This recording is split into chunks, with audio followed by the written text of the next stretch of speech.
Всем привет, меня зовут Алла, и в этом видео будет подробный мастер-класс по изготовлению вот такого изделия.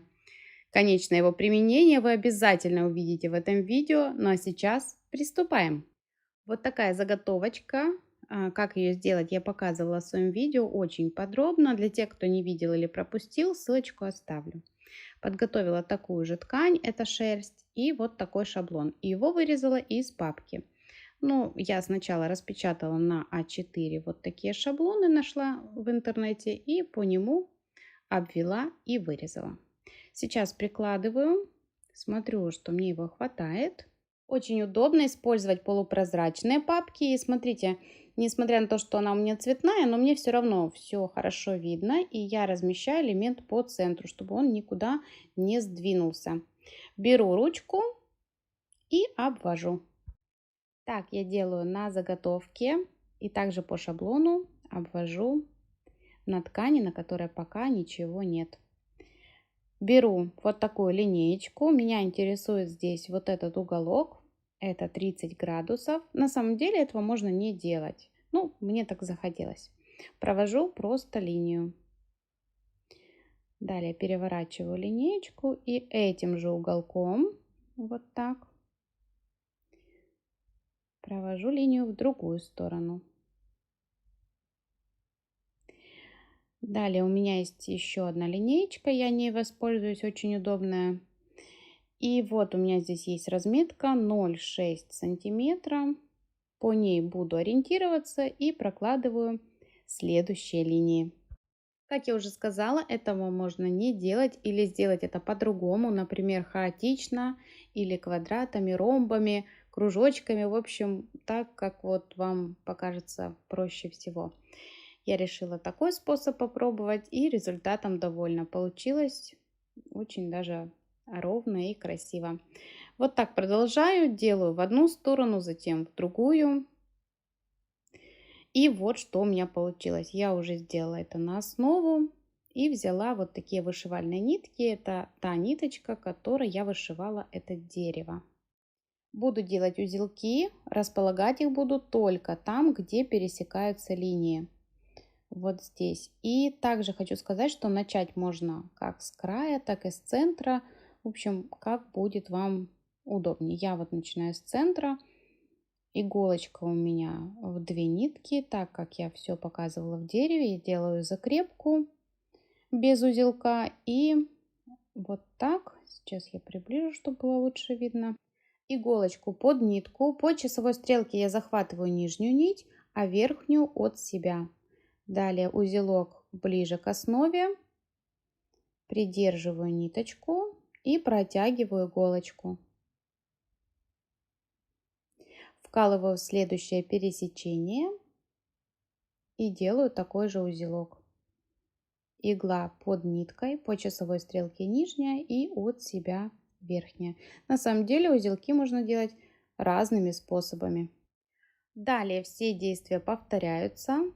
Я прохожусь по каждому пересечению, делая узелочки. Также можно их делать в одну сторону, потом в другую, но можно и хаотично. Вообще нет никакой разницы, в каком порядке вы их будете делать. Я закончила, вот так это выглядит. Изнанка вот такая.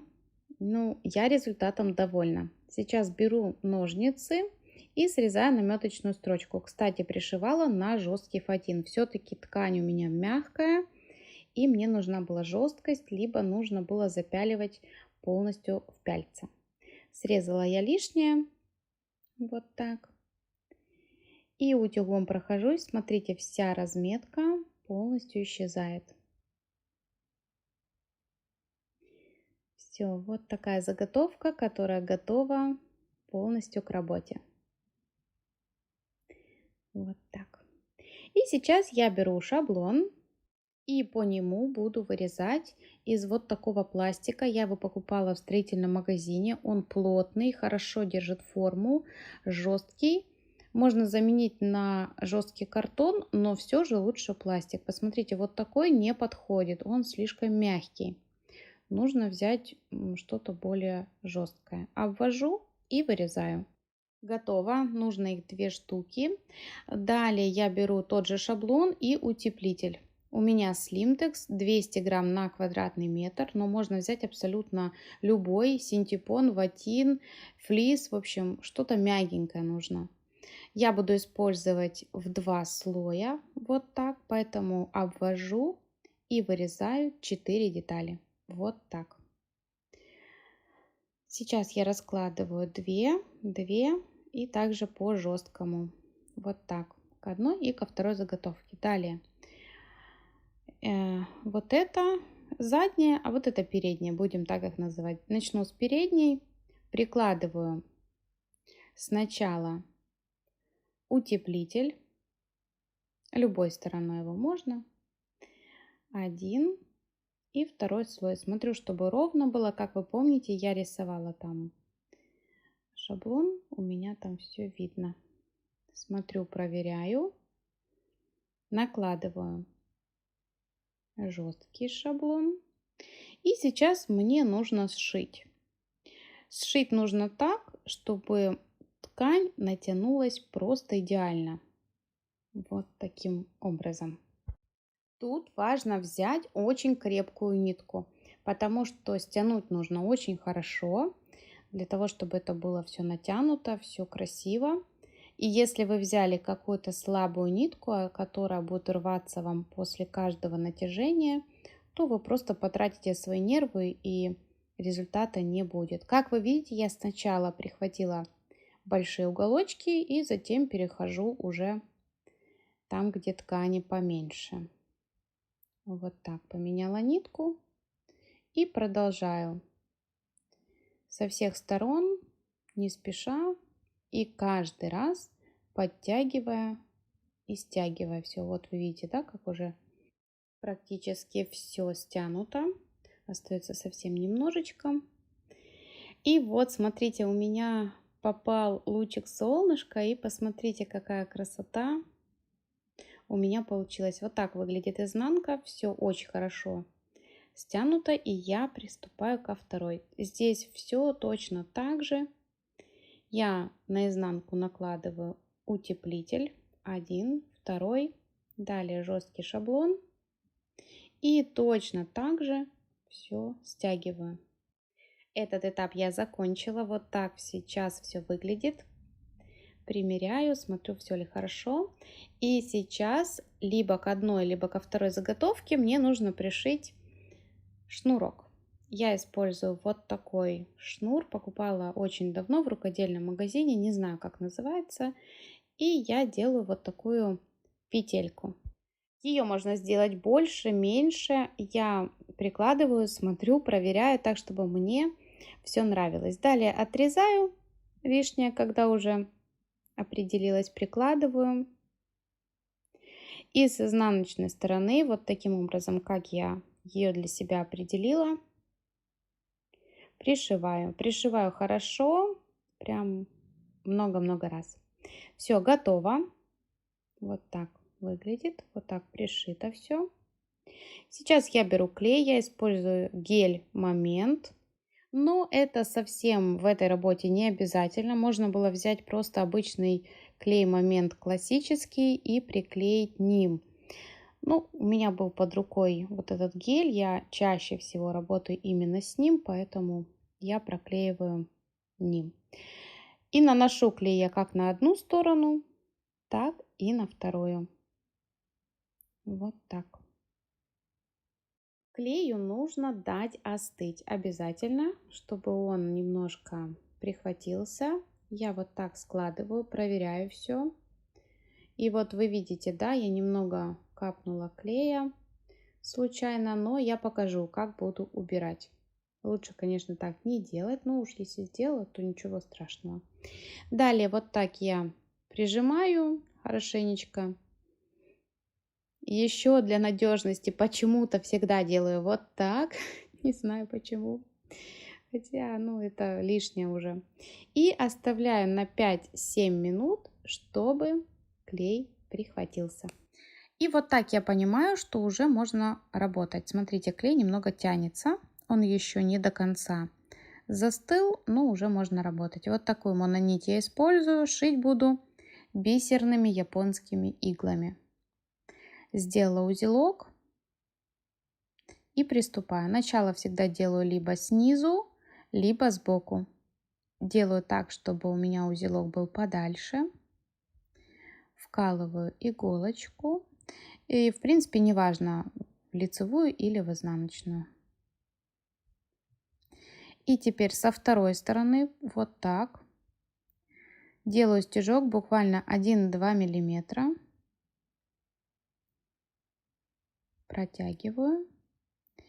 И далее со второй стороны, то есть по очереди в одну и во вторую сторону я прокалываю и таким образом делаю стежки. Сейчас вы видите, что я ничего не подтягиваю. То есть я сначала прохожусь, делаю стежки где-то 5-6, и только после этого я подтягиваю. Это не только в начале, это по всей работе. Вот сейчас вам хорошо видно. Смотрите, стежки. И вот я беру вот так и подтягиваю. Все, ничего не видно. Соединение просто идеальное. И далее продолжаю. Снова делаю 5-6 проколов и подтягиваю. То есть каждый стежок я не затягиваю. Но если вам так удобно, то можно и так, конечно же. Сейчас еще раз показываю. Вот так видны стежки, и вот так я их подтягиваю. Все идеально. Все, я продолжаю и заканчиваю с работой. Вот этот клей, который я говорила. И я беру иголочку и вот так его убираю с волокон. Здесь, конечно, главное не перестараться, и так можно сделать не на каждой ткани. И вот смотрите, я беру, немножко подрезаю ножничками. В принципе, у меня удалось убрать полностью весь клей. Все.